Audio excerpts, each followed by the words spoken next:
6장 마지막 부분에 이제 윌리엄 니스카넨의 예상극대화 모형에 대한 이야기를 좀 하고 우리가 이 6장을 마치고요. 오늘 바로 그냥 8장으로 넘어가겠습니다. 그래서 윌리엄 니스카넨의 예상극대화 모형은 그 관료들이 이제 자신이 속한 부처의 예산을 가능한 한 많이 확보하려고 하는 그런 인센티브를 보여주는 간단한 모형이고요.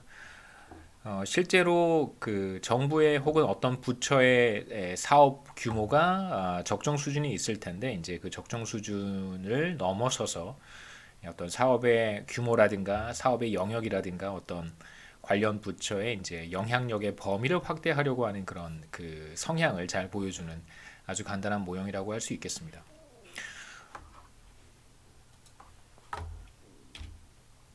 몇 가지 이제 변수들 좀 소개를 해보면 여기에서 다음 페이지 그림부터 한번 보시죠. 그림에서 보시면 가로축의 변수가 이제 Q고요. 이게 바로 그 관료들이 혹은 이제 어떤 뭐 정부 전체라고 생각하셔도 괜찮고 조금 더 현실적인 그 사례를 생각하는 데 도움이 될 수 있다면 이제 어떤 부처, 뭐 국토교통부라든가 뭐 혹은 뭐 다양합니다. 뭐 여러분 자유롭게 생각해 보실 수 있겠죠. 그래서 부처가 제공하는 이제 공공 서비스 수준이라고 볼 수도 있고, 뭐 규모라고 생각할 수도 있고요. 뭐 혹은 뭐 공공주택, 뭐 이런 의미로 생각하셔도 괜찮고, 그 다음에 말씀드렸듯이 이제 국토교통부가 관할하는 어떤 소관 업무의 범위 어마어마하죠, 그렇죠? 국토교통부는.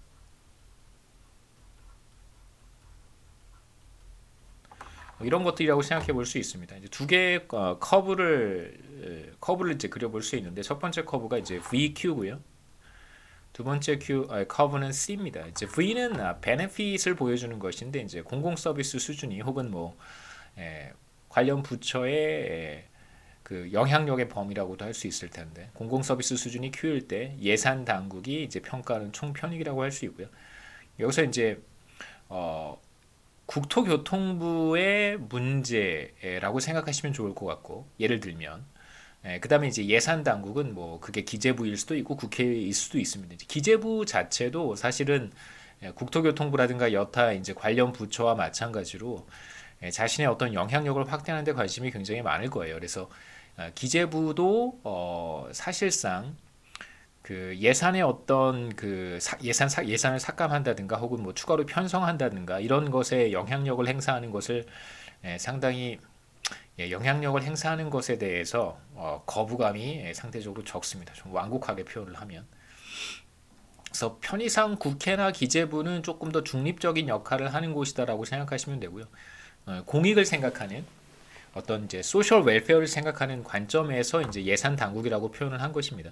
그래서 예산 당국에서 평가하는 이제 베네핏 총 편익 수준이라고 할 수 있고, 그럼 이제 기울기가 사회적 한계 편익이 되겠죠. 소셜 마지널 베네핏. 그다음에 두 번째 커브는 이제 코스트 커브인데 관련 부처가 예를 들면 국토교통부가 Q만큼의 공공 서비스를 제공할 때 발생하는 총 비용이라고 할 수 있습니다.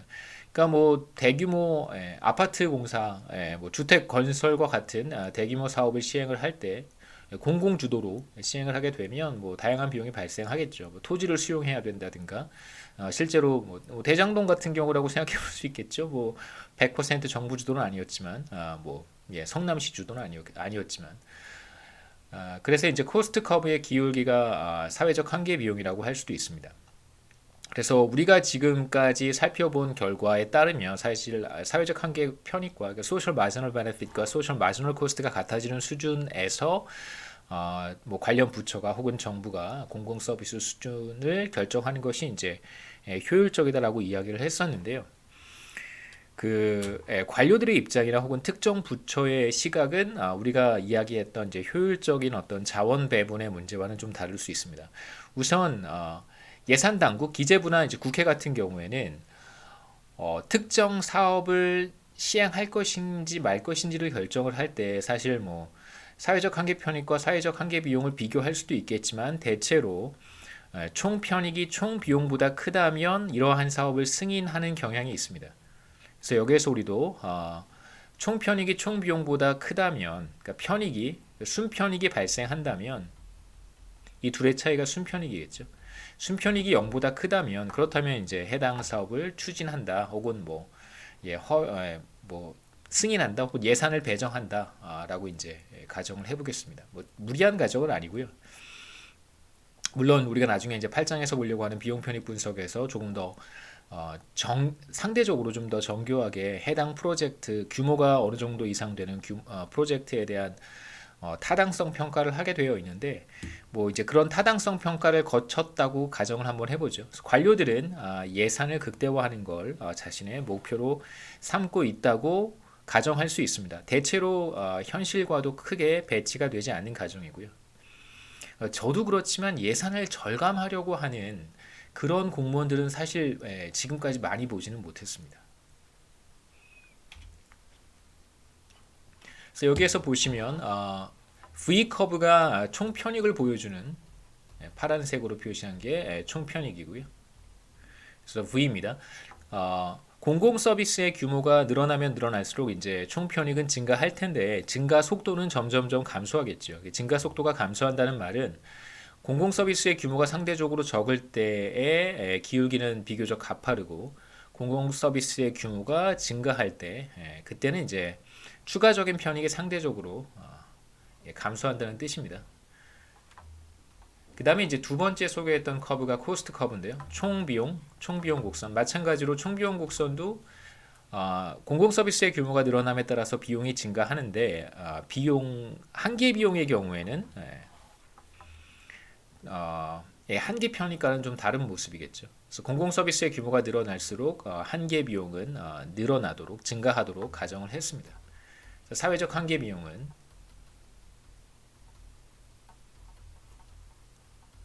증가합니다. 이게 무슨 말이냐면 공공 서비스의 규모가 상대적으로 작을 때 한계 비용은 기울기일 텐데요. 이 기울기는 상대적으로 완만하다가 공공 서비스의 규모가 늘어날 때 기울기는 더 가팔라지겠죠. 그래서 기울기가 가팔라진다는 것이 비용 곡선의 기울기가 점차 가팔라진다는 것이 바로 사회적 한계 비용, 우리가 지금 보고 있는 사회적 한계 비용이 증가한다는 뜻입니다. 그래서 우리가 효율적인 자원 배분에 대해서 혹은 효율적인 공공 서비스 규모, 공공 서비스 수준에 대해서 이야기를 할 때는 사회적 한계 편익과 사회적 한계 비용이 같아지는 수준이어야 한다고 했기 때문에 이 두 곡선의 기울기가 같아지는 점에서 공공 서비스의 규모를 선택하는 것이 효율적이라고 얘기할 수 있습니다. 그래서 보시면 기울기가 같아지는 점이 Q스타일 거예요. 그래서 Q스타에서 한계 편익은 이렇게 될 거고, 요 점이니까 한계 편익은 이렇게 될 것이고, 그래서 이 기울기가 바로 사회적 한계 편익이고요.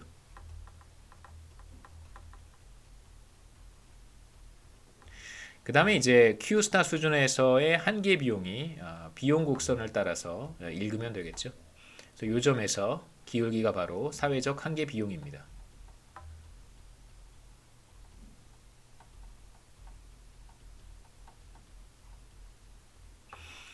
그래서 사회적 한계 편익과 사회적 한계 비용이 같아지는 수준에서 공공 서비스의 규모를 선택하는 것이 효율적이라고 했으니까 관련 부처가 여기서 이제 제가 말씀드리는 관련 부처라고 하면 기재부나 국회를 얘기하는 게 아니고요.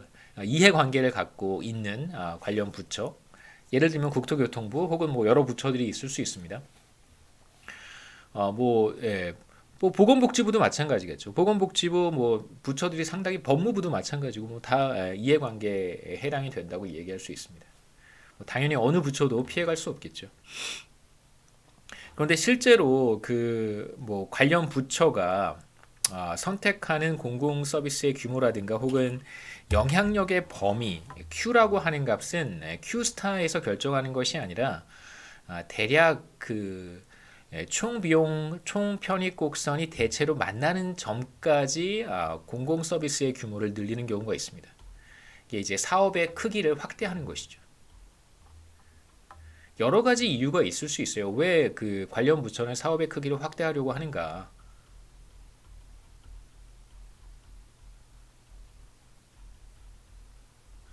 뭐 당연히 이제 여기서 윌리엄 니스카넨의 모형에서는 이제 예산을 극대화하고 싶은 것입니다. 그러니까 예산이 많아지면 많아질수록 이제 자신들의 영향력이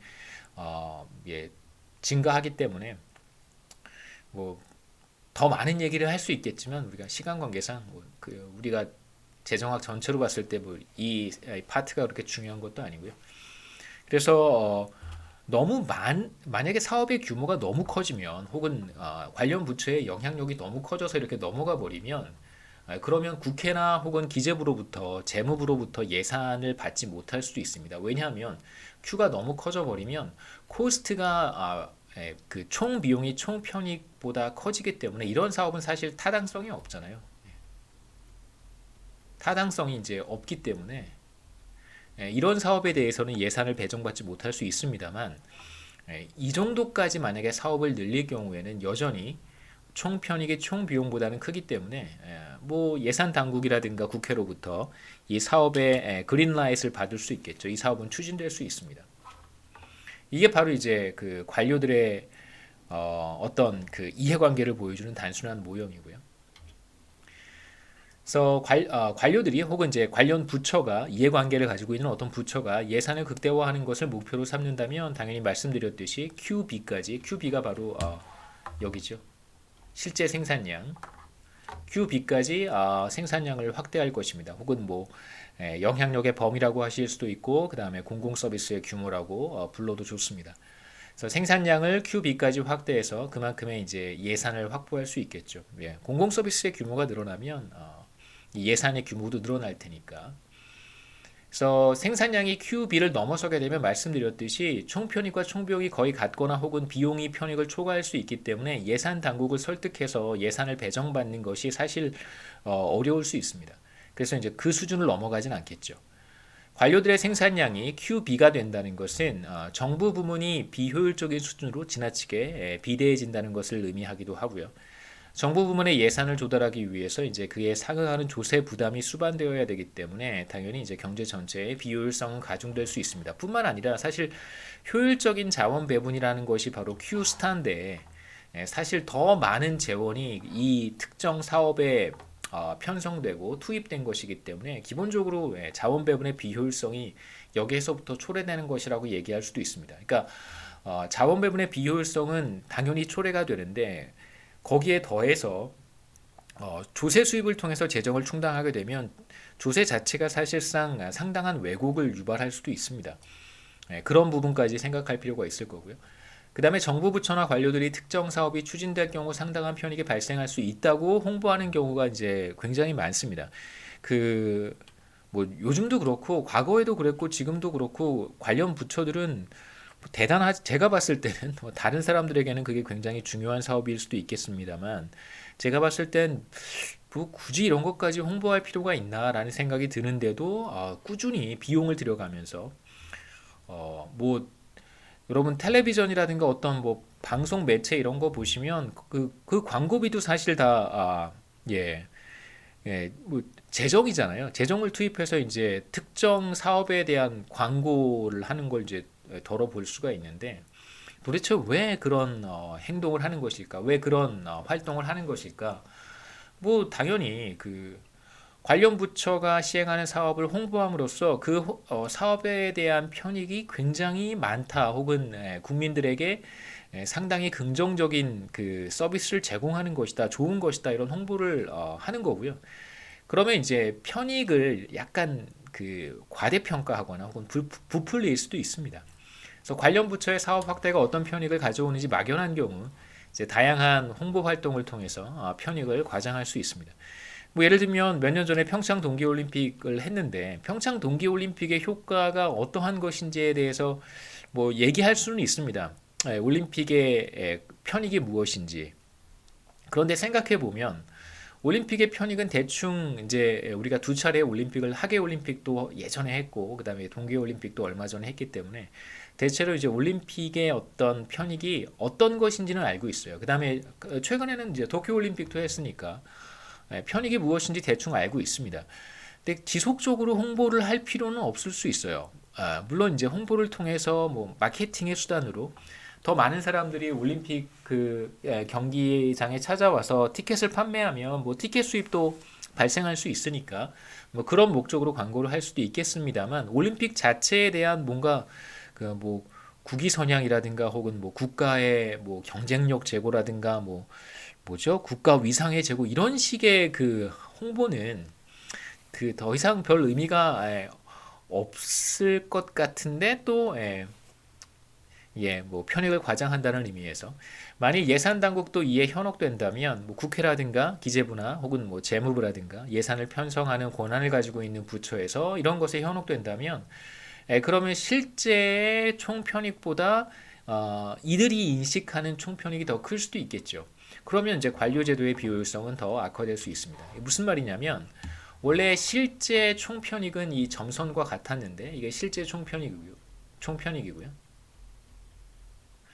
그런데 이제 관련 부처들이 뭐 무수히 많겠죠. 뭐 여성가족부부터 시작해서 뭐 무수히 많습니다. 그런 부처들이 뭐 이러이러한 사업에 뭐 얼마를 쓰고 있는데 이 사업은 이런 효과가 있고 저런 효과가 있고 계속해서 뭐 다양한 매체를 통해서 홍보를 합니다. 그러면 어 뭐 국민들 중에서도 어떤 국민들은 정말 그렇구나 이게 정말 중요한 사업이구나라고 인지할 수 있고 그래서 이제 예산 당국도 그렇게 인지할 수 있고 국회도 최종적으로 예산을 배정하는 권한을 가지고 있는 국회도 그걸 승인할 수 있겠죠. 그러면 이들이 인지하고 있는 총편익은 이거 더 큰, 더 높은 위치에 있을 수 있게 됩니다. 그럼 당연히 관련 부처는 사업의 규모를 더 키울 수도 있겠죠. 그래서 QB까지밖에 키울 수 없었는데 예산 당국이 인지하는 총편익은 실제 총편익보다 더 높아졌으니까 사업의 규모를 더 키울 수 있습니다. 이게 이제 일종의 이제 게임 이론의 얘기로 용어로 설명을 하면 repeated 게임이란 말이에요. 반복적으로 발생하는 반복하는 게임입니다. 그러면 이제 이번에 어떤 사업을 시행을 했습니다. QB까지 시행을 하고 엄청나게 광고를 하고 홍보를 했어요. 그래서 예산 당국을 설득을 했습니다. 그럼 이제 다음 시점에 가서 다음에 회계 연도에 가서는 이제 더 많은 예산을 배정받을 수 있겠죠. 비슷한 사업에, 동종 사업에, 그러면 이제 그 다음 회계 연도에서는 그 사업의 규모를 더 키우고 관련 부처의 영향력을 확대하는 식의 그런 행위를 할 수 있습니다. 여기까지가 6장 이제 우리가 뭐 꽤 오랜 시간 정치 경제학에 대한 이야기를 했고요. 그 다음에 7장은 그 소득 재분배에 대한 이야기인데 뭐 특별하게 지금 현 상황에서 할 수 있는 얘기들은 굉장히 많을 거예요. 하지만 그 재정학의 어떤 뭐 이론적인 백그라운드라든가 혹은 뭐 분석의 측면에서 보면 제가 특별히 여러분들께 설명해 드릴 수 있는 것들은 뭐 별로 없습니다. 여러분 뭐 읽어보시면 대체로 다 이해할 수 있는 내용이라고 생각하고요. 그래서 7장은 우리가 스킵하고 시간이 그렇게 여유가 있지는 않기 때문에 제가 지금까지 시간을 좀 열심히 했는데 좀 방만하게 사용한 것 같다는 느낌도 좀 있어서 8장으로 넘어가겠습니다. 8장은 비용 편익 분석이에요. 그래서 Cost Benefit Analysis라고 부르고 비용 편익 분석은 기업의 그 사업 평가 어떤 이제 프로젝트 이밸류에이션에도 많이 이용되는 방법이기도 합니다. 물론 이제 기본적인 접근법은 좀 다르지만 프로젝트 이밸류에이션 그러니까 어떤 사업을 추진하는 것이 좋을지 나쁠지 하는 것이 좋을지 안 하는 것이 좋을지를 이제 판단할 때 코스트 베네핏 어널리시스를 사용할 수 있고요. 그러니까 이 사업을 추진할 때 발생하는 코스트는 어떤 것들이 있는지 그걸 리스트업하고 그다음에 똑같은 사업을 추진했을 때 발생하는 편익 이제 기업 같은 경우에는 이제 수익이라고 볼 수 있겠죠. 얼마만큼의 수익을 창출할 수 있는지 수익은 어디에서 발생하는 것인지 이제 그것도 마찬가지로 리스트업을 하고 뭐 연도별로 시점별로 코스트가 발생하는 시점 연도를 쭉 뭐 정리를 하고요. 마찬가지로 이제 베네핏 혹은 뭐 리턴이 발생할 수 있는 프로핏이 발생할 수 있는 이제 시기별로 정리를 하면 그리고 이제 비교를 하면 되겠죠. 코스트와 베네핏을 잘 비교하면 이 사업이 우리 기업에 우리 회사에 타당한지 타당하지 않은지 이제 우리는 이제 재정학의 컨텍스트에 있으니까 정부는 다양한 사업을 추진을 합니다. 그 사업을 어떤 사업을 추진을 할 때 그 사업을 시행하는 것이 좋은지 아니면 시행하지 않는 것이 좋은지 왜냐하면 어떤 사업을 시행할 때는 상당히 많은 재정이 투입이 되는데 그 재원을 이 사업에 투입하지 않고 다른 사업에 투입했을 때 더 높은 편익을 얻을 수 있다면 당연히 이 사업은 그냥 중단하고요. 아예 애초에 시작하지 말고 다른 사업으로 재정을 돌리는 것이 이제 더 좋다고 얘기할 수 있습니다. 그래서 여기에서는 이제 몇 가지 얘기들을 좀 할 텐데 첫 번째 섹션에서는 present value, 현재 가치에 대한 이야기를 좀 할 거고요. 현재 가치 어떻게 계산하는지. 현재 가치 계산하는 건 여러분 나중에 금융 상품의 가격을 평가하는 데도 많이 사용되기 때문에 잘 봐두시면 도움이 될 것 같습니다. 두 번째는 이제 공공사업 혹은 재정사업의 그 타당성, 그러니까 비용 편익 분석에 대한 이야기를 먼저 하기 전에 민간 부문에서 기업들이 어떤 프로젝트를 시행하는 것이 좋은지 그렇지 않은지를 어떻게 판단하는지 민간 부분의 사업 평가부터 얘기를 좀 하려고 합니다. 그래서 Private Sector Project Evaluation 먼저 얘기를 하고요.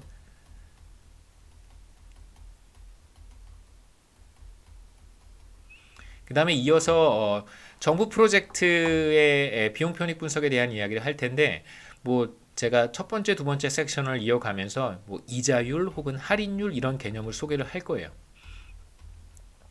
그래서 이자율과 할인율에 대한 이야기를 이제 할 텐데 물론 이제 현재 가치를 계산하거나 혹은 이제 민간 부문에서 사업 평가를 할 때 이자율, 할인율 이런 것들을 잘 반영을 해야 됩니다. 그런데 이제 재정 사업이나 정부 사업의 경우에는 재정이 투입되는 사업을 재정 사업이라고 해요. 그 재정이 투입되는 사업이나 이제 뭐 공공 부문의 사업의 경우 비용 편익 분석을 할 때 현재 가치 마찬가지로 계산을 해야 됩니다. 그럴 때 이자율이나 혹은 할인율을 우리가 사용을 하는데 그 민간 부분의 사업 평가에 적용되는 이자율 혹은 할인율과 공공 부문의 사업에 혹은 재정 사업에 이용하는 이자율 할인율은 좀 다릅니다. 그래서 그런 얘기를 먼저 좀 할 거고요. 공공 사업에 적용되는 할인율, 디스카운트 레이트는 할인율입니다. 그 다음에 이제 공공 사업의 비용과 편익을 어떻게 측정하는지에 대한 이야기를 뭐 몇 가지로 나눠서 좀 볼 텐데요. 아마 그 방법론은 여기까지가 방법론이 될 거고 그 다음에 이제 섹션 3랑 섹션 4는 조금 더 프랙티컬한 이야기가 될 것 같습니다. 좀 더 실무적인. 그러니까 이론적으로는 이런데 그러니까 현실에서 현실에서 우리가 사용하려면 실무에서 우리가 사용하려면 어떻게 변형을 해야 되는가 이론적인 것들이 현실에 그대로 존재하지는 않기 때문에 특히 이제 예를 들면 사회 후생 함수라고 하는 것이 실제로 존재하지 않는단 말이에요. 그렇다면 우리가 어떻게 소셜 웰페어라고 하는 것을 측정할 수 있을까? 이제 실무적인 이야기들을 네 번째 섹션에서 좀 더 보도록 하겠습니다. 간단하게 이제 뭐 인트로덕션으로 뭐 최근에 이제 많은 이슈가 됐던 두 가지 이제 생각이 나서 적어봤는데요. 원자력 발전소 가동 중단, 월성 1호기인데요. 월성 1호기 같은 경우에는 아직 그 몇 년 더 가동할 수 있었음에도 불구하고 뭐 몇몇 사람들이 의사결정을 그렇게 했습니다. 그래서 가동 중단 의사결정을 했고 가동이 중단되었는데 어떻게 이런 결정을 하게 된 것일까? 물론 이제 검찰 수사를 받고 있고 그 다음에 뭐 재판도 진행 중인 사안이어서 뭐 제가 궁금하시면 여러분 뭐 인터넷 검색해 보시면 관련된 이슈들을 보실 수 있을 것 같고요. 그 다음에 친환경 태양광 발전은 정말 친환경적인지, 그 다음에 친환경 태양광 발전이 타당한지를 어떻게 우리가 얘기할 수 있을까? 이 사업이 타당한지, 타당하지 않은지, 재정을 투입해서 태양광 발전을 확대하는 것이 맞는 것인지 아니면 그렇지 않은 것인지에 대한 판단도 우리가 물론 이제 다양한 관점에서 볼 수 있겠죠. 뭐 정치적인 관점에서도 볼 수 있을 것이고 뭐 모르겠습니다. 이 관련된 공학 분야의 관점에서도 볼 수 있을 것이고요. 그다음에 뭐 기자들의 관점에서도 볼 수 있을 것이고 정치인들의 관점에서도 볼 수 있을 텐데 우리는 뭐 경작을 하는 사람들이니까 비용 편익 분석의 관점에서도 얘기할 수 있습니다. 원자력 발전 혹은 뭐 친환경 태양광 발전은 이제 정부 사업 무수히 많은 정부 사업 가운데 이제 일부에 불과합니다. 엄청나게 많은 정부 사업들이 있죠. 우리가 잘 모르는 사업들도 굉장히 많고요. 그 다음에 기자들이 기사화하지 않는 사업들도 뭐 엄청나게 많습니다. 그 사업들이 어떻게 추진되는지 뭐 이해관계가 맞물려 있어서 뭐 여러 가지 논란이 있는 그런 사업들도 꽤 있습니다. 꽤 있습니다. 사회 후생 함수를 알고 있다면 이제 뭐 우리가 어떤 프로젝트를 시행하는 것이 좋은지 그렇지 않은지를 우리가 쉽게 판단할 수 있겠죠. 그래서 프로젝트를 시행하기 전에 사회후생 측정하고 프로젝트를 시행한 다음에 사회후생을 측정하는 거예요. 혹은 뭐 프로젝트가 시행이 된다면 이러이러한 프로젝트가 시행이 된다면 사회후생이 어떻게 되는지 우리가 다 사회후생 함수를 알고 있다면 둘을 비교해서 사회후생이 증가하면 이 사업 추진하면 좋은 거고요. 사회후생이 떨어지면 이 사업은 추진하지 않는 것이 좋습니다. 근데 현실은 그렇지 않죠. 사회후생 함수를 우리가 알지 못합니다. 그럼 어떻게 해야 될까? 사회후생을 간접적으로 측정할 수 있는 가장 좋은 방법이 바로 비용 편익 분석이고요. 비용 편익 분석이 특정한 사업이 추진이 될 때 얼마만큼의 비용이 발생하고 얼마만큼의 편익이 발생하는지를 이제 비교해서 그 사업의 타당성을 측정하는 하나의 이제 분석 방법입니다. 그래서 사회후생 함수를 측정하는 것에 대한 대안으로 우리가 비용 편익 분석을 사용하고요. 비용 편익 분석이라고 하면 이제 재정 사업 혹은 뭐 정부가 추진하는 공공 프로젝트에 적용하는 분석 방법이라고 생각하시면 됩니다. 특정 공공사업에 대한 재정 투입 여부를 결정하기 위해 만들어진 일련의 분석 과정으로서 후생 경제학을 기초로 합니다. Cost Benefit Analysis라고 하고요. 이걸 이제 뭐 줄여서 BC 분석이라고 말하는 사람도 있습니다. Benefit Cost라고 해서요. BC 분석. 그래서 BC 분석이라고 하면 Benefit Cost Analysis 혹은 Cost Benefit Analysis라고 하는구나 이렇게 생각하시면 되겠죠. 첫 번째 섹션이 바로 Present Value, 현재 가치에 대한 이야기인데요. 사업평가, 프로젝트 이밸류에이션을 제가 사업평가라고 번역을 했는데 사업평가의 기본은 이제 해당 사업이 추진될 때 발생하는 비용과 그 사업이 추진될 때 발생하는 이제 편익을 비교해가지고 편익이 비용보다 크면 당연히 그 사업을 추진하는 것이 좋겠죠. 근데 문제는 뭐냐면 대체로 어떤 사업을 추진을 할 때 그 사업의 비용은 처음 뭐 첫 해, 두 번째 해, 뭐 3, 4년 이렇게 처음에 집중적으로 비용이 발생하고요. 사업이 일종의 이제 시간이라고 생각해 보시죠. 뭐 20년, 30년 뭐 좋습니다. 어떤 사업을 추진하게 되면 뭐 공공주택 같은 경우 생각해 보시면 좋겠죠. 뭐 발전소도 마찬가지입니다. 처음에 그 아파트를 건설한다든가 뭐 등등등 관련해서 발전소를 건설한다든가 이런 것에서 엄청난 비용이 발생합니다.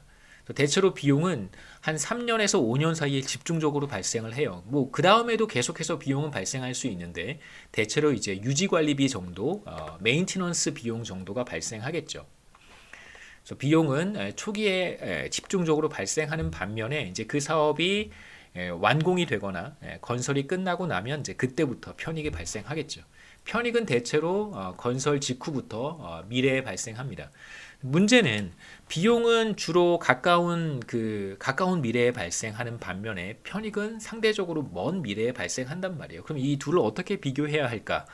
가장 좋은 방법이 비용도 현재 가치로 바꾸고 그러니까 미래에 발생할 비용을 현재로 가지고 와서 현재의 가치가 얼마인지를 계산하는 것이고요. 그다음에 먼 미래에 발생할 편익도 현재로 가지고 와서 현재 가치로 바꾼 다음에 이 비용과 편익을 비교하는 것입니다. 그래서 기본적인 개념은 우리가 지금부터 보려고 하는 기본적인 개념은 이런 것들이고요. 그 다음에 이제 좀 디테일하게 공공 프로젝트 같은 경우에 어떤 요소들을 우리가 좀 더 추가로 고려해야 되는가 이런 얘기들을 좀 해보죠. 먼저 현재 100만 원을 미래 가치로 환산하는 방법부터 생각해 보도록 하겠습니다. 세후 이자율이 5%라고 한번 해보죠. 그럼 지금 100만 원을 은행에 맡기면 1년 뒤에 105만 원을 받을 수 있습니다.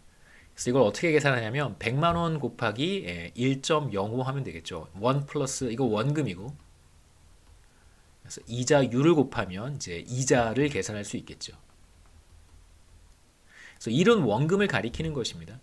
그래서 100 곱하기 1은 원금이고요. 100 곱하기 0.05는 이자가 되겠죠. 0.05가 이자율이고 이렇게 계산해서 얻은 값이 바로 이자입니다. 이렇게 이제 계산할 수 있겠죠. 그 다음에 이제 105만 원을 돌려받은 다음에 다시 105만 원을 1년 더 은행에 맡기면 이때 똑같이 이자율은 5%입니다. 그러면 얼마를 우리가 1년 뒤에 얻을 수 있게 되냐면 똑같이 105만 원 곱하기 1.05 하면 되겠죠. 여기서 1은 이제 원금을 계산하기 위해서 곱해주는 것이고 0.05는 이자를 계산하기 위해서 이자율을 곱하면 됩니다. 그래서 이건 간단하게 100만 원을 2년 동안 이자율 5%로 예금하는 것과 똑같겠죠. 보시면 105만 원 곱하기 1.05나 105만 원은 100 곱하기 1.05이기 때문에 결국은 이제 우리가 이런 결과를 얻을 수 있습니다. 그래서 100만 원을 2년 동안 이자율 5%로 맡겨 놓으면 2년 뒤에 110.25만 원을 이제 돌려받을 수 있고요. 110 뭐죠? 110만 2,500원을 돌려받을 수 있습니다. 한 번 더 해보면 110.25만 원을 1년 더 맡기면 5%의 이자율로 1년 더 맡기면 이제 여기에 1.05를 곱해서 우리가 원금과 이자를 계산할 수 있는데요. 혹은 5%의 이자율로 100만 원을 3년 맡기는 것과 같기 때문에 100만 원 곱하기 1.05에 3승을 할 수도 있습니다. 여기에서 이제 우리가 간단한 계산 어떤 뭐죠? 일종의 포뮬라 같은 것을 얻을 수 있는데 그게 뭐냐면 100만 원을 예를 들어서 t 기간 동안 5%의 이자율로 맡겨 놓으면 t 시점 이후의 가치는 어떻게 될까? 그래서 t 시점 이후의 가치가 될 거예요. 현재 100만 원에 t 시점 이후 가치입니다. 어떻게 계산하냐면 100만 원 곱하기 1 플러스 0.05의 이자율이 5%니까요. 여기에 t승을 하면 되고 이제 만일 이자율이 편의상 그냥 문자를 쓴다면 이자율이 만약에 R%와 같다. R 곱하기 100%가 정확한 표현이죠. 그렇죠? 이자율이 R과 같다면 그러면 1 플러스 R에 t승을 하면 됩니다.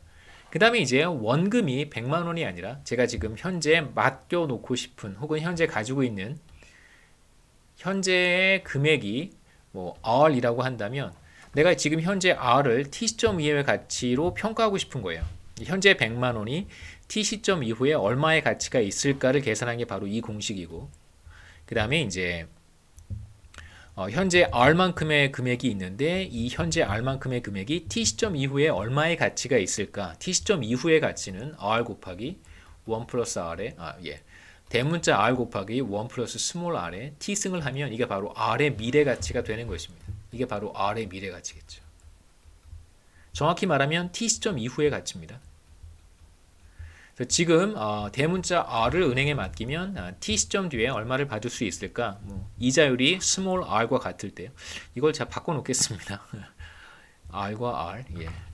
그래서 large r의 t 시점 후 미래 가치가 바로 large r times 1 플러스 small r to the power of t가 되겠죠. 이렇게 이제 우리가 미래 가치를 계산할 수 있습니다. 그럼 이제 거꾸로 미래에 이게 얼마가 될지는 모르겠지만 미래에 이 금액의 t 시점, 이게 t 시점이죠. 이 금액의 현재 가치는 얼마가 될까? 만약에 t 시점이 10년이라고 한번 해보죠. 그럼 이제 10승이 되겠죠. 10년 뒤에 이 금액이 얼마인지는 모르겠습니다만 이걸 뭐 S라고 한다면 이 금액의 현재 가치는 과연 얼마가 될까? 이걸 어떻게 계산할 수 있을까? 아까 이제 우리가 그 다음 좀 생각해 볼 만한 문제라고 할 수 있습니다. 조금 쉽게 접근해 보죠. 정확히 1년 뒤에 100만 원을 주는 금융상품이 있습니다. 그렇다면 이제 여러분은 이 금융상품에 얼마까지 지불할 용의가 있습니까? 라는 게 이제 질문인데요. 당연히 1년 뒤에 100만 원을 받는 금융상품이기 때문에 뭐 지금 이렇게 쭉 돌아보면 이자율이 조금씩 올라가고 있단 말이에요. 이제 한국은행이 기준금리도 조금 인상하려고 해요. 물가 상승률도 최근 뭐 한 10년 내에 상당히 높은 수준을 기록하고 있습니다. 그렇다면 이자율은 지금보다 조금 더 높아질 거예요. 당연히 1년 뒤에 100만 원을 주는 금융상품을 100만 원을 주고 사는 사람은 없을 거예요. 혹은 101만 원을 주고 사는 사람은 없을 것입니다. 그래서 아마도 100만 원보다 적게 지불할 용의가 있겠죠. 뭐 90 몇만 원 이렇게 90 몇만 원 98만 원 뭐 이 정도 뭐 사람마다 다르겠습니다만 98만 원 정도 1년 동안 2만 원 벌면 뭐 괜찮죠. 그렇죠? 뭐 3만 원 벌면 좋고 한 97만 원 뭐 한 96만 원 뭐 이 정도 지불할 용의가 있을 수 있습니다. 자, 이제 우리의 관심사는 뭐냐면 1년 뒤 100만 원의 현재 가치가 얼마일까? 그러니까 다른 말로 바꿔서 얘기하면 1년 뒤에 100만 원을 주는 금융 상품이 있어요. For sure 주는 거예요. for sure. 불확실, uncertainty는 없습니다. 그러니까 for sure 100만 원을 받는 건데 그 100만 원을 주는 금융 상품을 100%의 확률로 지금 얼마까지 지불할 용의가 있는가 이 말과 1년 뒤에 100만 원의 현재 가치가 얼마인가는 사실상 같은 말입니다. 물론 여기에서 이제 중요한 전제가 있죠. 사람마다 1년 뒤에 100만 원에 대한 가치는 다 다를 거예요. 주관적 가치이기 때문에. 여기서 98만 원이라고 제가 써놓은 것은 제 주관적인 가치가 아니고 시장에서 평가하는 가치입니다.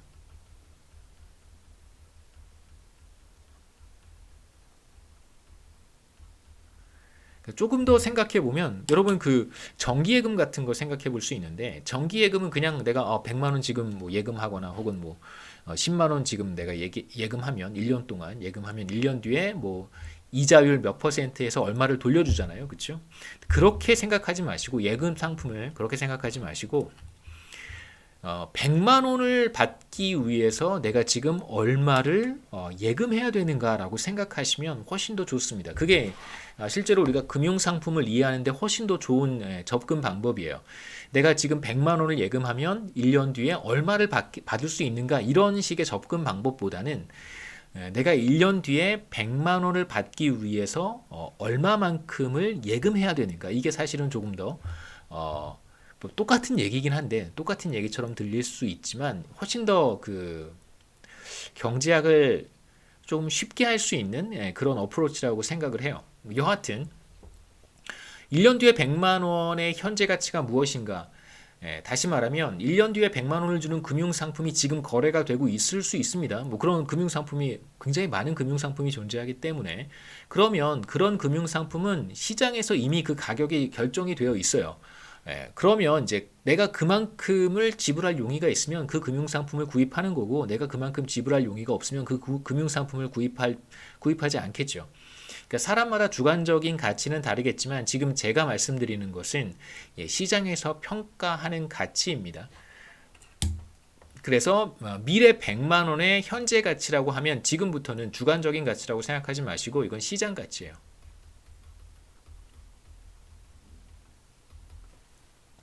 주관적인 가치에 대한 이야기를 재정학 전반부에 너무 많이 해서 헷갈리시지 않으셨으면 좋겠습니다.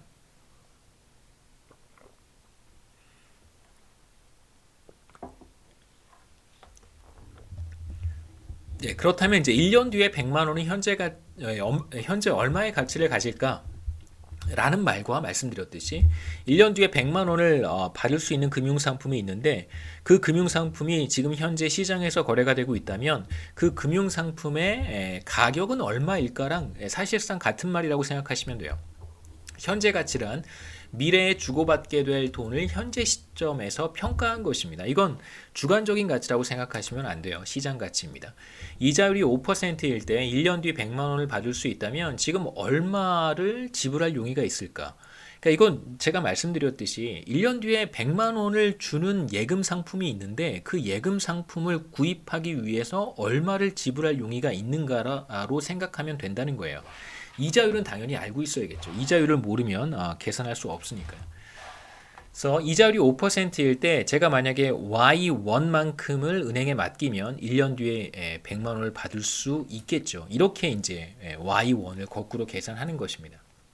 그러면 이건 1년 뒤 100만 원을 주는 금융상품에 대한 지불 용의 금액도 Y1과 같아야 되겠죠. 이건 시장에서 평가한 지불 용의 금액입니다. 혹은 뭐 평균적인 지불용의 금액이라고 생각하셔도 괜찮아요. 사람들이 평가하는 평균적인 지불용의 금액이다. 혹은 시장에서 평가한 지불용의 금액이다. 이렇게 생각하시면 됩니다. 그래서 Y1 어렵지 않게 계산할 수 있겠죠. Y 양변을 1.0으로 나누어 주면 됩니다. 그래서 Y1은 100만 원 나누기 1.05 하면 되겠죠. 이게 바로 1년 뒤에 100만 원을 100만 원을 for sure 지급하는 금융상품의 가격이라고 할 수 있어요. Y1을 제가 주고 이 금융상품을 사면 1년 뒤에 이제 100만 원을 받을 수 있겠죠. 분모가 1보다 크니까 당연히 Y1은 100만 원보다 낮은 가격이 될 거예요. 여기서 이제 주목하셔야 되는 것은 미래의 100만 원이란 말이에요. 100만 원은 지금의 100만 원의 가치가 아니라 1년 뒤에 100만 원입니다. 1년 뒤에 100만 원을 현재 가치로 계산하기 위해서 제가 어떤 방법을 사용을 했냐면 이런 방법을 쓴 거예요. 미래 가치, 당연히 이건 1년 뒤입니다. 뭘로 나눴냐면 1 플러스 이자율의 한 기간이니까 1승으로 나누어 준 것이죠. 1.05가 바로 이런 식의 계산입니다. 여기에서 1년 뒤의 가치이기 때문에 이렇게 1이 되는 거죠. 단순히 그냥 1 플러스 R로 나눠주는 거예요. 그래서 1년 후에 받게 될 100만 원의 현재 가치는 이제 100만 원, 1년 후에, 여기 1년 후에 100만 원이기 때문에 이렇게 표현할 수 있겠죠. 그래서 일반화시키면 이건 1년 뒤입니다. 1년 뒤에 100만 원 나누기 1 플러스 이자율의 1승으로 나누어주면 95.24만 원이 되는 거예요. 그래서 95만 2,400원을 내가 지금 지불하고 이 금융상품을 사면 1년 뒤에 100만 원을 받을 수 있습니다. 거꾸로 얘기하면 1년 뒤에 100만 원의 현재 가치는 95만 2,400원이다 이렇게 얘기할 수 있겠죠. 2년 뒤에 받게 될 100만 원의 현재 가치는 어떻게 될까요? 일반화시키면 되는 거죠. 그렇죠? 일반화시키면 2년 뒤니까요. 1 플러스 R에 제곱을 하면 2년 뒤 100만 원의 현재 가치를 우리가 계산할 수 있어요. 혹은 지금 Y2를 은행에 맡기면 2년 뒤가 되면 Y2 곱하기 1 플러스 R 곱하기 1 플러스 R이 될 테니까 1 플러스 R, 1 플러스 R이 돼서 이게 이제 2년 뒤에 100만 원이 되는 거란 말이에요. 내가 만약에 이렇게 해서 100만 원보다 더 받을 수 있으면 당연히 이 100만 원을 2년 뒤에 for sure 지급하는 금융상품을 구입하지 않겠죠. 당연히 구입하지 않겠죠. 그래서 2년 뒤 100만 원의 현재 가치를 어떻게 계산하냐면 이렇게 계산할 수 있습니다. 그래서 일반적으로 이자율이 R일 때 당연히 이자율을 알고 있어야 되고요. 그 다음에 T 시점 뒤 기간과 보통 이제 이건 이제 maturity라고 표현을 하기도 하는데요. 그냥 편의상 기간과 우리가 이자율 혹은 나중에 제가 다른 용어로 표현할 수도 있는데 다른 용어로 표현하겠습니다만 이걸 우리가 할인율이라고 부르기도 해요. 디스카운트 하는 거예요. 디스카운트 하는 거는 일종의 이제 금액을 깎는다는 의미가 있는 거잖아요. 디스카운트 한다는 의미입니다. 금액을 깎는 것입니다. 그러니까 미래의 가치가 현재로 올 때는 당연히 그게 깎이겠죠. 디스카운트가 된단 말이에요. 그 디스카운트 하는 얼마로 디스카운트 할 것인가 그 디스카운트 레이트를 이제 우리가 할인율 혹은 이자율이라고 부르는 것입니다. 그래서 T 시점 뒤에 제가 R만큼을 for sure 받을 수 있는 그런 금융상품이 있다면 그 금융상품이 시장에서 얼마에 거래가 될까 지금 현재 얼마에 거래가 될까라는 말이나 T 시점 뒤에 T 시점 뒤에 R의 현재 가치는 얼마인가 라는 말이나 여러분 같게 생각하시면 도움이 될 거라고 생각합니다. 그래서 이렇게 간단하게 계산해 볼 수 있겠죠. 그래서 뭐 조금 이따가 나오긴 하겠지만 1 플러스 R의 T승은 잘 보시면 이게 이제 분모에 있단 말이에요. 그래서 이자율이 커지면 분모가 커지는 거예요. R이 커지면 분모 전체가 커집니다. 그 다음에 T가 커지면 1 플러스 R이 1보다 큰 값이기 때문에 그 승수가 커지면 파워가 커지면 커질수록 이 값도 커지겠죠. 당연히 분모는 커집니다. 그래서 R이 커져도 얘가 커지고요. 그 다음에 기간이 길어져도 얘가 커지는 것이죠. 그래서 이자율이 상승하거나 혹은 이제 기간이 더 길어지거나 더 먼 미래가 된다면 그렇다면 1 플러스 R의 T승의 값이 커져서 더 많이 디스카운트가 되겠죠. 그래서 여러분에게 도움이 될 만한 뭐 기본적인 표현은 간단한 익스프레션은 보통 요건 이제 주관적인 이야기입니다. 주관적으로 얘기를 했을 때 인내심이 강한 사람이 있을 수 있고 인내심이 좀 약한 사람이 있을 수 있는데 그 인내심의 차이를 우리가 할인율로도 표현할 수 있어요. 물론 뭐 100% 인내심과 할인율 사이에 뭐 관계가 있는 건 아닌데 대체로 인내심이 강한 사람은 어떤 사람이냐면 할인율이 R이 대체로 자신의 R이 이건 시장 이자율이 아니고요. 자신의 R이 대체로 작은 사람이에요. 반대로 이제 인내심이 굉장히 약한 사람은 이제 R이 큰 사람이겠죠. 그래서 R이 크다는 얘기는 말씀드렸듯이 더 많이 디스카운트가 되는 거예요. 분모가 커지니까 미래의 100만 원, 똑같이 10년 뒤에 100만 원이 어떻게 평가가 되냐면 R이 큰 사람한테 더 작게 느껴지는 것이고 R이 작은 사람은 미래의 100만 원이 더 크게 느껴지는 거예요. 그렇기 때문에 R이 큰 사람 혹은 뭐 대체로 우리가 이런 사람을 인내심이 약한 사람이라고 얘기를 하고 R이 작은 사람은 인내심이 좀 강한 사람이라고 얘기를 합니다. 주관적으로 평가했을 때 뭐 지금 우리는 시장 이자율을 얘기하고 있으니까 여러분 헷갈리지 않으셨으면 좋겠습니다. 그냥 뭐 농담 반 진담 반 말씀드린 거예요.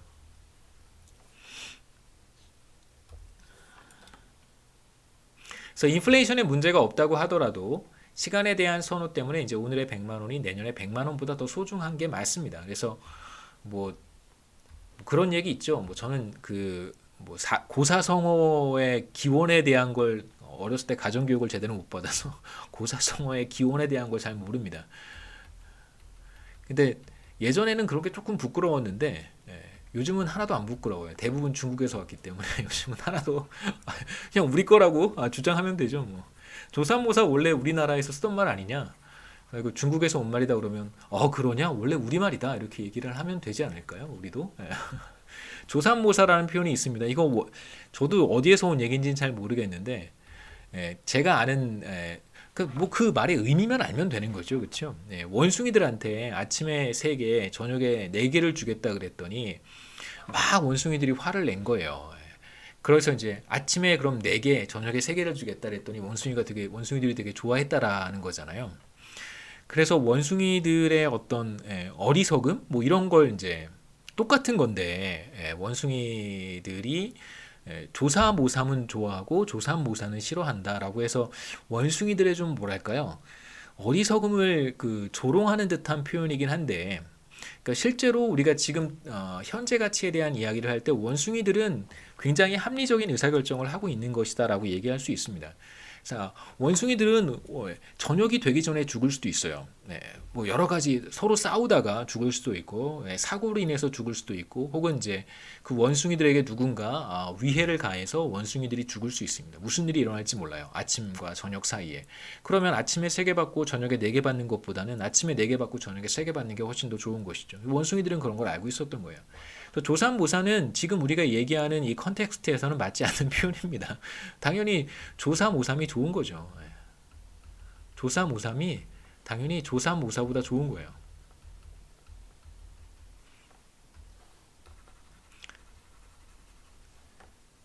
뭐 다 알고 계시리라 생각합니다. 그래서 오늘의 100만 원과 내일의 100만 원, 오늘 100만 원 받는 게 좋으세요? 내일 100만 원 받는 게 좋으세요? 아니면 아침에 100만 원 받는 게 좋으세요? 저녁에 100만 원 받는 게 좋으세요? 당연히 아침에 100만 원 받는 게 좋습니다. 그러니까 조삼오삼 이것도 그냥 7개 아침에 다 받고 저녁에 안 받는 게 최고인 거예요. 이게 가장 좋은 것입니다. 그 다음에 자기가 아침에 몇 개 먹고 저녁에 몇 개 먹을지는 자기가 결정하면 돼요. 그러니까 사람들은 적어도 원숭이가 아닌 사람들은 우리 얘기하잖아요. 항상 컨섬션 스무딩을 한단 말이에요. 컨섬션 스무딩을 하기 때문에 뭐 아침에 뭐 7개를 다 받아서 그걸 뭐 아침에 4개 먹을 수도 있고 아침에 3개 먹고 남겼다가 저녁에 4개 먹을 수도 있습니다. 그거는 또 다른 문제고 몇 개를 줄 것인가에 대한 문제는 완전히 다른 이야기죠. 그래서 미래의 일정 금액을 현재 가치로 환산할 때 반드시 일정 부분 디스카운트를 우리가 하게 되는데 이때 이자율을 사용을 합니다. 물론 나중에 공공 프로젝트에 대한 이야기를 할 때는 조금 다른 개념, 사회적 할인율이라고 하는 할인율을 사용을 하지만 일반적으로는 우리가 이자율을 사용을 합니다.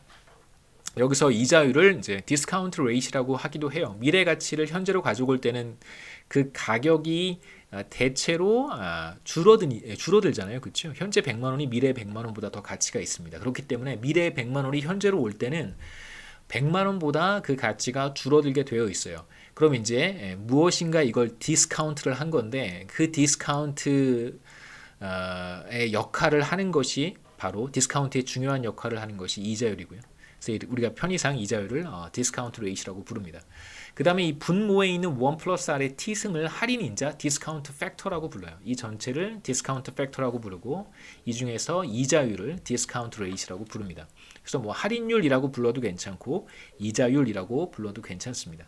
그래서 할인율은 현재 가치를 계산할 때 사용하는 이자율이라고 하는 정의를 가지고 있는데 이 둘을 그냥 막 그냥 써도 괜찮아요. 네. 이 컨텍스트에서는 뭐 상관없습니다. 뭐 더 정확하게 이야기하고 싶으면 할인율, 디스카운트 레이시라고 쓰는 것이 맞지만 뭐 그래도 큰 문제는 없습니다. 할인인자의 경우 현재 가치를 계산할 때 반드시 무엇인가로 나눠줘야 되는데 이제 이때 나눠주는 바로 그 무엇.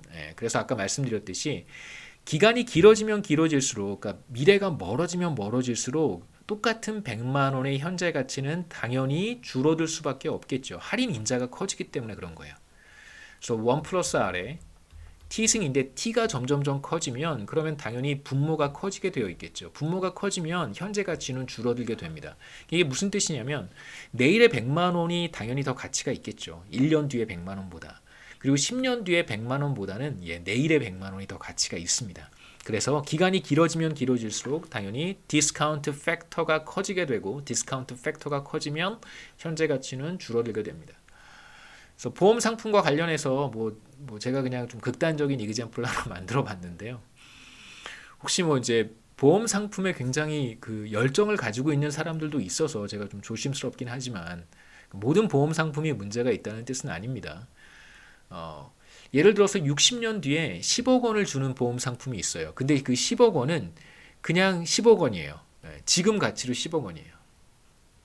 근데 지금 아파트 값이 많이 올라서 사실 서울에서 10억 원 가지고 살 수 있는 아파트도 많지 않은 걸로 알고 있습니다만 60년 뒤에 10억 원을 주는 보험 상품, 그 10억 원은 뭐 지금 10억 원입니다. 60년 뒤에 그냥 10억 원을 받는 거예요. 그럼 60년 뒤에 10억 원은 지금 얼마의 가치가 있을까? 지금 당장 10억 원도 아니고 60년 뒤에 10억 원이란 말이에요. 만약에 할인율이 5%라면 비교적 높은 할인율입니다. 물론 한 3% 정도 쓰면 적당할 것 같긴 한데 만약에 할인율이 좀 높아서 5%라고 하면 60년 뒤에 10억 원은 지금 현재 가치로 환산했을 때 5천만 원 조금 넘어요.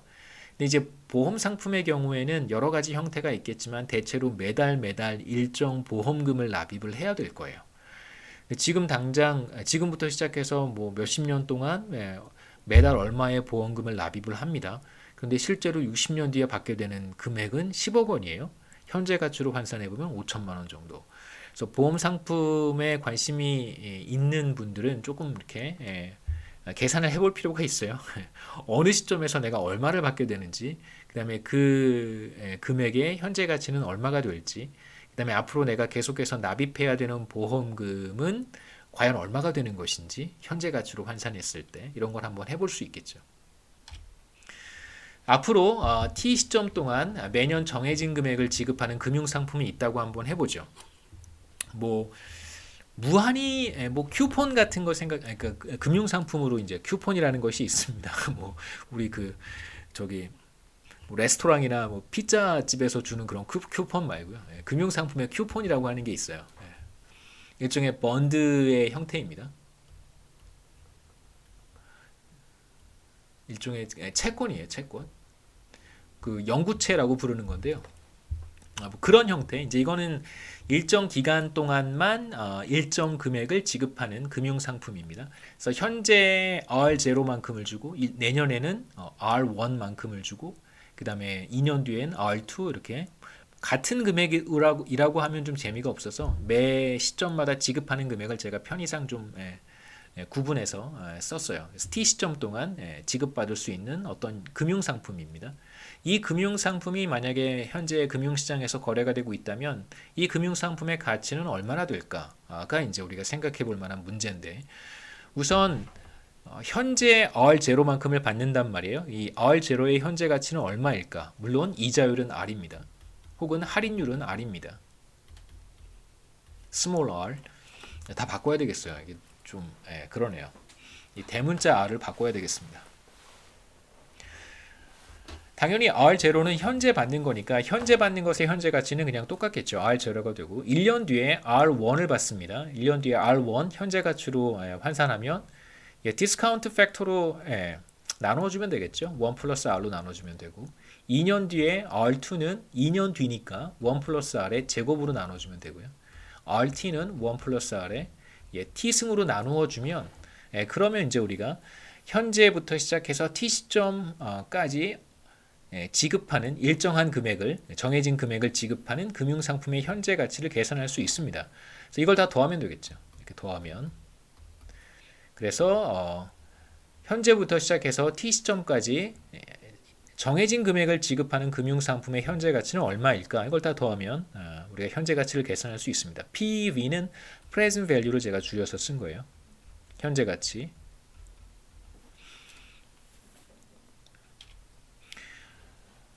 지금까지 이제 우리가 사실 물가 상승률, 그러니까 뭐 인플레이션에 대한 이야기는 하지 않았는데 만일 뭐 인플레이션이 존재한다면 실제로 인플레이션이 있잖아요. 현재 가치를 계산할 때 우리가 어떠한 조정을 해야 되는가? 인플레이션에 대한 조정에 대한 이야기를 좀 하겠습니다.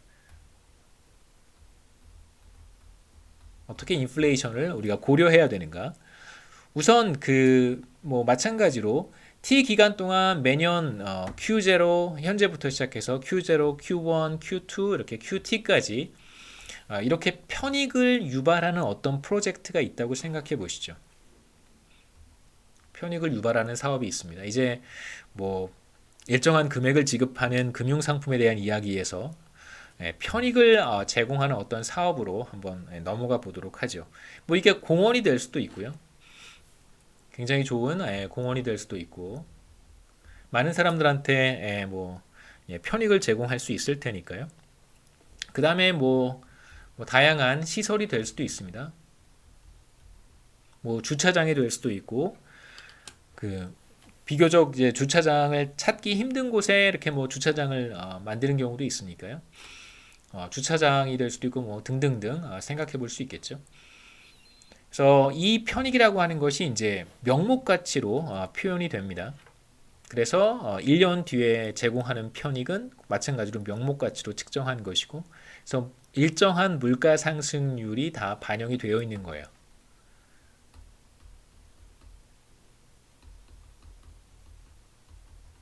그래서 이걸 이제 우리가 이 두 단계로 나눠서 생각해 보면 됩니다. 첫 번째 단계에서는 이걸 명목 가치를 실질 가치로 변환하는 거고요.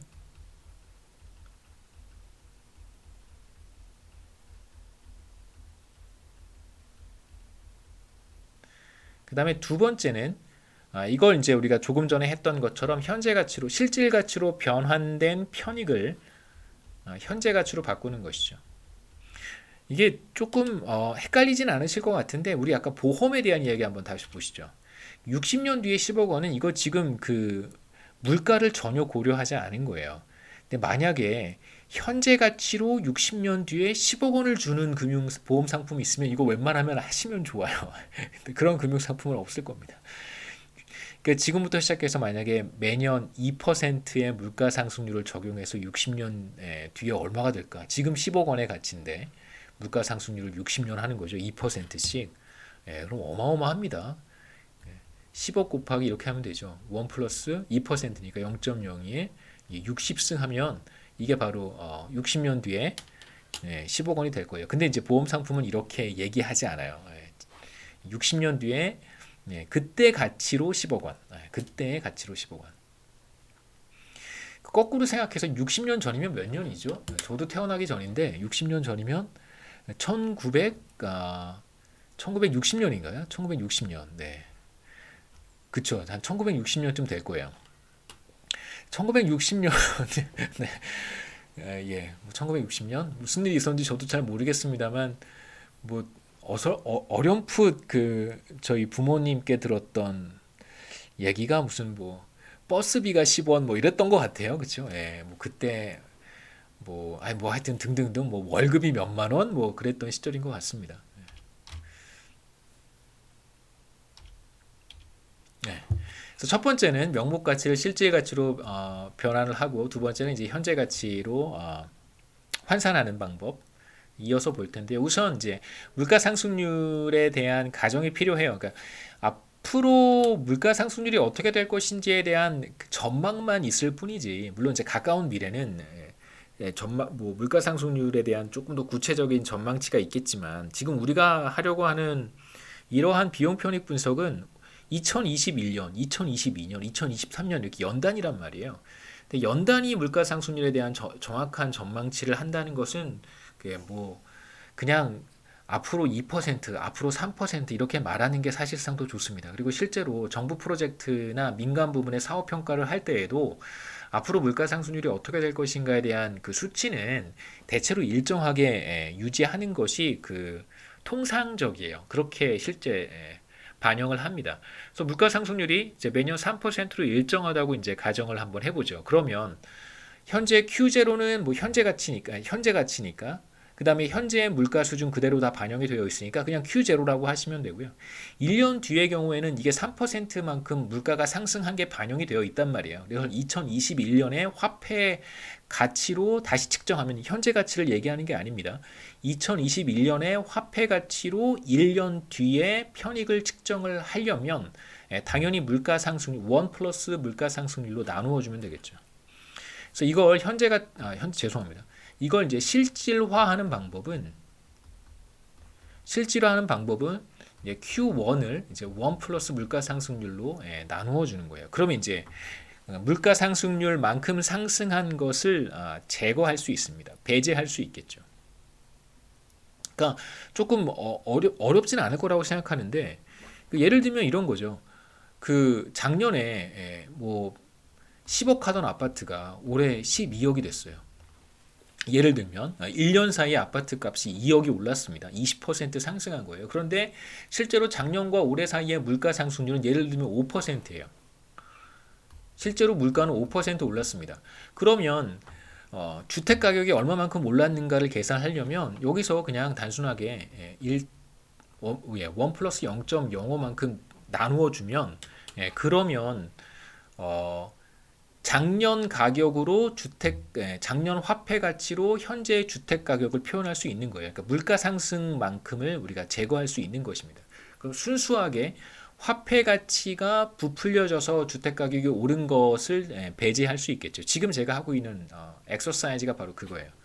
그 다음에 2년 뒤에 화폐 가치가 높아질 테니까 그걸 이제 제거하는 방법은 2년 뒤잖아요. 1 플러스 파이에 제곱을 하는 것입니다. 파이는 여기서 0.03이에요.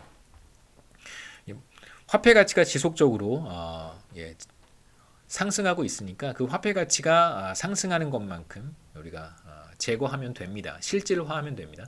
그래서 이렇게 1 플러스 0.03의 제곱, 이제 1 플러스 0.03의 t승 이렇게 나누어 주게 되면 이 작업은 결과적으로 뭘 하게 되는 거냐면 모든 Q0를 현재의 화폐 가치로 표현한 거예요. 그 현재 가치가 아니라 현재의 화폐 가치입니다. 그러니까 현재 가치랑은 다른 거예요. 현재의 화폐 가치로 표현을 한 것입니다. 예를 들면 현재가 2021년이라고 하면 2021년의 화폐 가치로 표현을 한 거예요. 자, 그래서 이거 이제 우리가 실질 가치로 다시 표현한 거, 그러니까 현재의 화폐 가치로 다시 표현한 것이 이제 R0, R1, R2라고 하고요. 그 다음에 이제 예를 들면 RT는 이렇게 쓰는 거죠. QT 나누기 1 플러스 파이의 T승이 되는 거예요. 그래서 파이는 0.03입니다. 자, 이렇게 쓸 수 있고 이제 실질 가치로 표현한 현재 가치를 계산할 수 있겠죠. 그 다음에 이제 두 번째 단계로 우리가 해야 되는 것은 자, 이걸 우리가 현재 가치로 바꿔야 됩니다. 실질화하는 게 첫 번째 단계고 두 번째 단계가 이제 현재 가치로 바꾸는 것이죠. 그래서 R0는 현재 시점이니까 그냥 R0가 되고 R1은 이제 1 플러스 R로 나누어 줘야 되겠죠. 그래서 R2는 1 플러스 R의 제곱으로 나누어 주면 되고 그 다음에 RT는 RT의 1 플러스 R의 T승으로 나누어 주면 우리가 현재 가치를 계산할 수 있습니다. 그러니까 T 시점 뒤에 현재 화폐 가치로 표현한 편익이 RT인데 그 RT를 현재 가치로 바꾸는 거예요.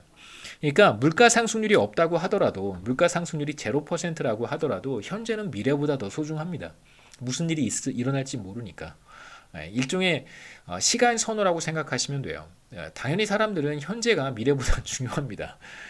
뭐 여러 가지 불확실성도 우리가 생각해 볼 수 있고, 타임 프리퍼런스라고 생각하시면 돼요. 물가 상승률이 0%라고 하더라도 현재는 미래보다 더 중요하겠죠. 그래서 실질 가치로 표현한 현재 가치 다 더하면 우리가 마찬가지로 계산할 수 있습니다. 그다음에 이제 마지막 이퀘이션은 이제 어떤 의미로 제가 적어 놓은 거냐면 이런 거예요. 제가 한번 다시 한번 적어 볼 텐데, present value는 실질화된, 이렇게 쓸 수 있고요. 그다음에 원래 R0는 뭐였었냐면, 이건 이제 Q0와 같았고, R1은 뭐와 같았었냐면, Q1을 1 플러스 파이로 나누어 준 거잖아요. 그래서 이걸 원래대로 다시 써보면, 자, 이렇게도 쓸 수 있겠죠. Q0, 그 다음에 R1 대신에 Q1을 써주면, 다시 한번 조금 더 한 번 더 써볼까요? 네. 제 머릿속에 있는 거 그냥 막 쓰면 또 헷갈릴 수 있으니까. 그래서 R1이 이제 Q1의 1 플러스 파이니까 이게 R1이란 말이에요. 그래서 R1 대신에 Q1의 1 플러스 파이를 써주고, 그 다음에 이걸 1 플러스 R로 나눠주는 것입니다. 하나 더 쓰면 Q2 1 플러스 파이의 제곱, 이게 바로 R2고요. 실질화한 것입니다. 그 다음에 이걸 이제 현재 가치로 바꿔주는 거고요. 그래서 마찬가지로 그래서 QT 실질화 해야 되겠죠. 파이의 t승 나누기 1 플러스 R의 t승. 그래서 이건 이제 분자의 분모니까 분자의 분모는 그냥 분모가 되는 거죠. 그래서 이 둘을 곱할 수 있습니다. 그래서 현재 가치를 이렇게도 쓸 수 있겠죠. 자, 물가 상승률을 우리가 반영해야 된다면 Q0, Q1에 1 플러스 파이, 1 플러스 R, 그 다음에 Q2에 1 플러스 파이의 제곱, 1 플러스 R의 제곱, 그 다음에 따따따 QT에 1 플러스 파이의 t승, 1 플러스 R의 t승. 하나만 뭐 제가 슬라이드에는 적어 놓지는 않았지만 이제 하나만 또 생각해 볼 만한 것이 뭐냐면, 이거 한번 잘 보시죠. 이거 하나만 띄워서 보겠습니다. 1 플러스 파이 제곱 1 플러스 R의 제곱은 이렇게도 쓸 수 있어요. 1 플러스 파이 1 플러스 R, 그 다음에 전체의 제곱, 이 괄호 안에 있는 걸 한번 쭉 풀어보면 1 플러스 파이 플러스 R, 그 다음에 파이 타임스 R이에요. 그 다음에 이거의 제곱입니다. 보통 물가 상승률도 뭐 매우 작은 값이고 0.02, 0.03 이런 값이고요. 그 다음에 할인율, 여기서 이제 이자율, 사실은 이제 실질 이자율이죠, 그렇죠? 실질 이자율이라고 생각하시면 돼요. 디스카운트 레이트는 실질 이자율입니다. 하여튼 할인율, 할인율 같은 경우도 뭐 0.03, 0.02 뭐 이런 값이에요. 그러니까 파이 타임스 R은 0.03 곱하기 0.03만 해도 0.0009예요. 그러니까 이건 굉장히 작은 값입니다. 이거 무시할 수 있어요. 0과 가까운 값이기 때문에 결국 남는 건 뭐냐면 1 플러스 파이 플러스 R의 제곱인데, 근사적으로. 근데 파이 플러스 R을 우리가 보통 뭐라고 부르냐면 실질 이자율에다가 물가 상승률을 더한 것을 우리가 보통 명목 이자율이라고 부릅니다. 그래서 명목 이자율을 우리가 I라고 쓴다면, 지금 제가 present value를 써놓은 이 식을 이렇게도 쓸 수 있어요. 다른 색으로 해보죠. Q0 플러스 Q1에 마찬가지겠죠, 그렇죠? 1 플러스 I가 될 거고요. 파이 플러스 R이니까 1 플러스 I가 되고, 그 다음에 Q2 지금 했습니다. 1 플러스 I의 제곱이 되겠죠. 이런 식으로도 표현할 수 있어요. 그래서 Q2는 1 플러스 I의 t승, 근사적으로 이렇게도 계산할 수 있습니다. 그래서 미래에 발생하는 편익이 명목 가치로 표현이 되는 경우에는 그 명목 이자율로 디스카운트 해도 괜찮다는 거예요. 명목 할인율을 쓸 수도 있습니다. 그러니까 원샷으로, 그냥 난 원샷으로 끝내버리고 싶다 그러면 명목 할인율로 디스카운트 하면 되고요. 뭔가 이렇게 좀 더 스텝 바이 스텝으로 하고 싶다 그러면 이제 퍼스트 스테이지에서는 실질화하고 물가 상승률로 나누어서, 그 다음에 이제 세컨드 스테이지에 가서는 할인율로 나누어 주면 현재 가치를 계산할 수 있겠죠. 그래서 명목 할인율로 원샷에 해결할 수도 있습니다. 예, 뭐 참고하시라고 설명드린 거고요.